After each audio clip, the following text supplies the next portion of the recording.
Well, what's going on here? Have I lost my little girl? Well, Roger wanted to sit next to you for a while, and I thought it would be nice if the children took turns. I never. Never what, Roger? Nothing. Come, Ann. Come, dear. Come and help me. Joe. Oh, I brought it in by mistake. Had it in my hand, I guess.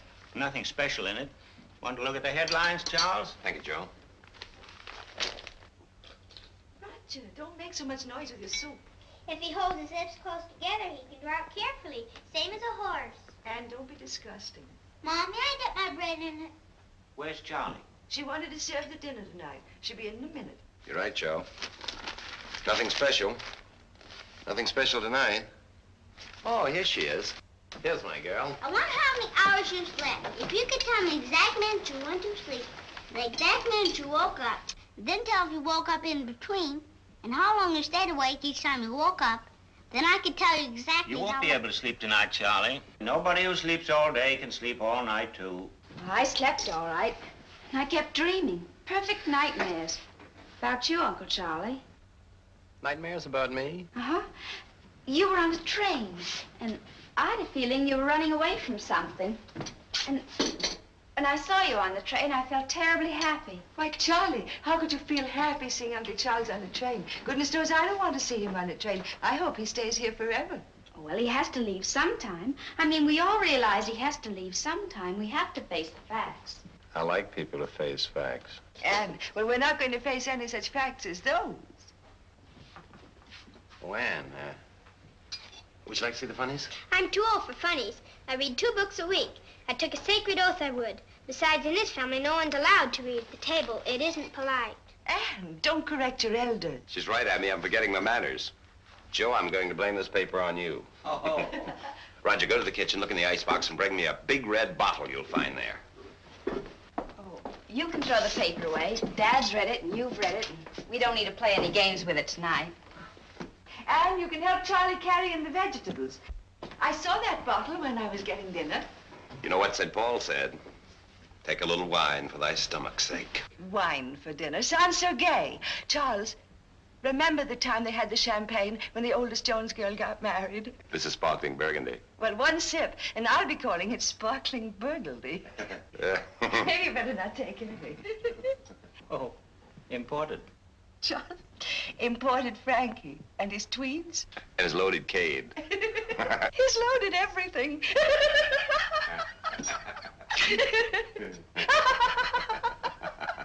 Roger, go to the cupboard and get 4 of the small glasses with stems. Charles, I promised Mrs. Green, the president of our club, that you'd talk to the ladies, and she wants to know what you're going to talk about. Well, what am I going to talk about?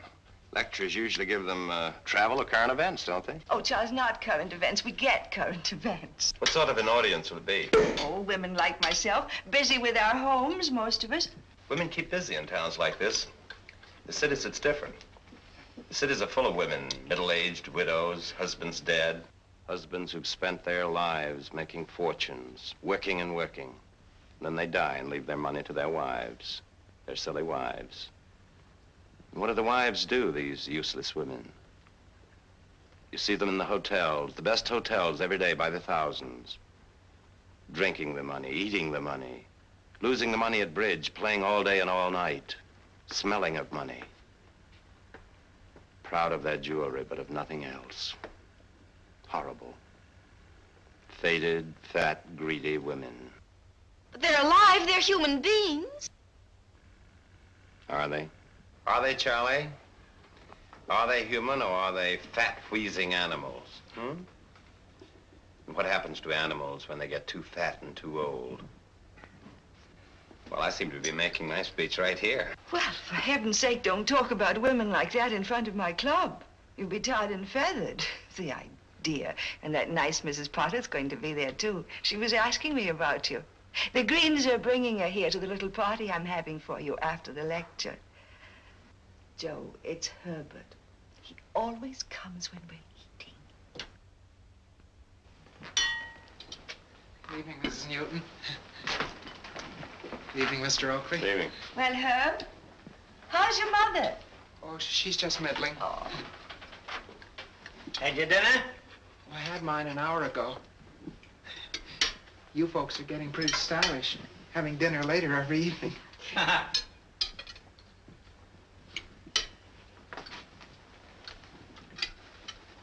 Joe, Huh? Joe, I picked some mushrooms before dinner, Joe. You don't say. Mushrooms mean anything to you, Joe? Well, I'll eat them on my steak when I'm out, and the meat's not good enough as it is. Hey, if I brought you some mushrooms, would you eat them, Joe? I suppose I would. Why? Then I've got it. You see, the worst I'd be accused of would be manslaughter. Doubt if I get that. Accidental death, pure and simple. A basket of good mushrooms and 2 or 3 poisonous ones. No. Innocent party might get the poisonous ones. I thought of something better when I was shaving. A bathtub. Pull the legs out from under you, hold you down. It's been done, but it's still good. Oh, what's the matter with you two? Do you always have to talk about killing people? We're not talking about killing people. Herb's talking about killing me, and I'm talking about killing him. It's your father's way of relaxing. Can't he find some other way to relax? Can't we have a little peace and quiet here without dragging in poisons all the time? Charlie! She doesn't make sense talking like that. I'm worried about her. Roger, go get her. Bring her back. I'll go. You stay here and finish your dinner. I'll catch up with her. Well, what's wrong with her?